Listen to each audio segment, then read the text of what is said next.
Salam saudaraku, saya berharap saudara semua dalam keadaan baik dan sehat.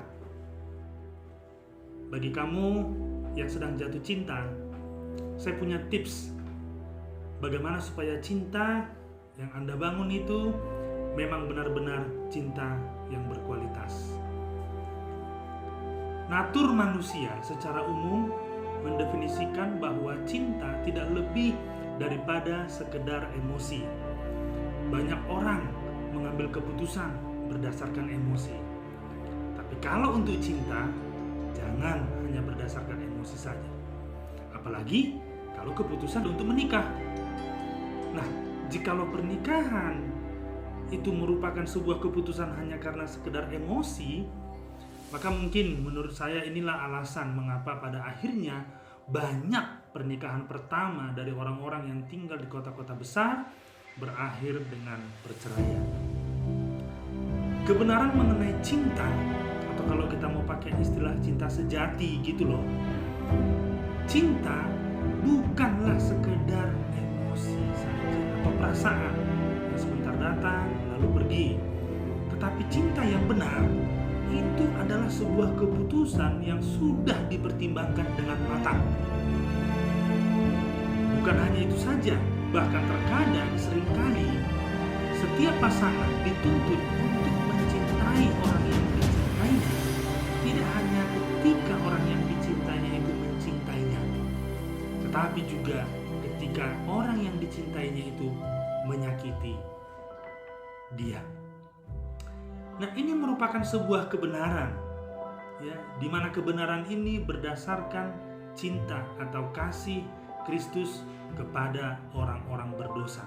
Di mana sebenarnya orang-orang berdosa tidak layak menerima kasih dari Tuhan, tetapi Kristus telah menyatakan kasih yang sebenarnya.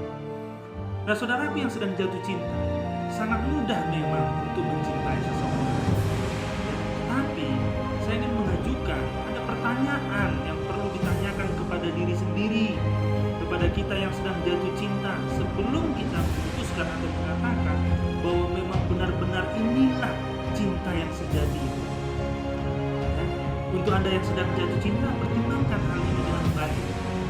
Yang terutama, Anda harus mengetahui apakah orang yang Anda cintai itu adalah benar-benar orang yang mengasihi. Apa hubungannya cinta dengan mengasihi Tuhan? Tuhan sudah seharusnya menjadi nomor satu dalam hidup kita. Karena kita ada, kita hidup, kita bergerak, semuanya itu karena Tuhan. Jadi Tuhan harus menjadi nomor satu. Jika seorang mau memberi hati dan perasaan mereka kepada orang yang dicintainya melebihi dari orang lain, bahkan bersedia menempatkan hubungan mereka setelah menikah di atas segala-galanya, jangan ragu, dialah orang yang seharusnya Anda cintai. Nah, mengapa hubungan dengan Tuhan itu mempengaruhi hubungan cinta kita dengan orang lain?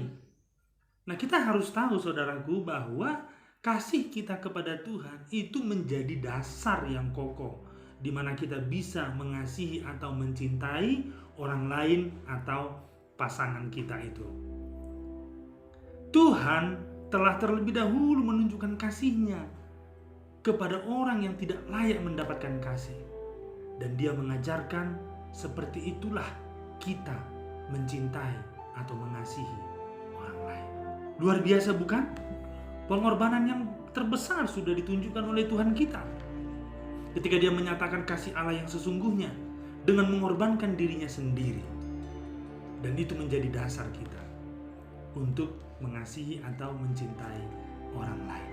Nah, kebenaran tentang cinta adalah bahwa ketika dua orang telah sepakat untuk menyatakan cinta dan menikah, mereka bukan lagi dua, melainkan telah menjadi satu. Nah, jadi sekarang Anda perlu mempertimbangkan apakah orang yang sedang Anda cintai sekarang itu memang benar-benar calon pasangan hidup yang baik, pasangan hidup yang benar, yang sudah sesuai dengan kehendak Tuhan. Jangan-jangan dia bukanlah calon yang sepadan dengan Anda. Tidak ada salahnya kan jika kita menduga cinta karena emosi gitu loh. Hati-hati.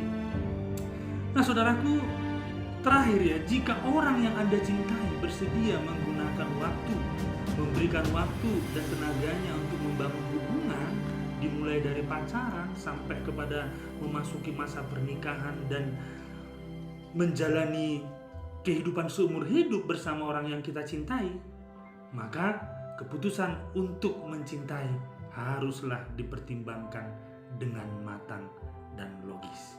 Tentunya berdasarkan kebenaran. Ya. Satu kebenaran yang terdapat di dalam Kolose 3 ayat 23 saya ingin bacakan untuk kita semua. Apapun juga yang kamu perbuat, perbuatlah dengan segenap hatimu seperti untuk Tuhan dan bukan untuk manusia.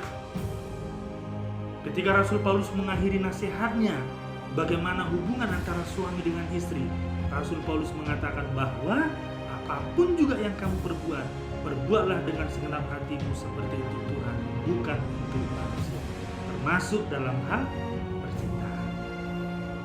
Karena itu, saudara yang sedang jatuh cinta, ya, tidak ada alat pengukur yang pasti untuk menentukan kapan Anda jatuh cinta pada seseorang. Namun penting untuk membedakan apakah Anda sekedar mengikuti emosi saja atau memang mengikuti kehendak Tuhan dalam hubungan percintaan. Semoga tips ini bermanfaat bagi kita semua. Tuhan Yesus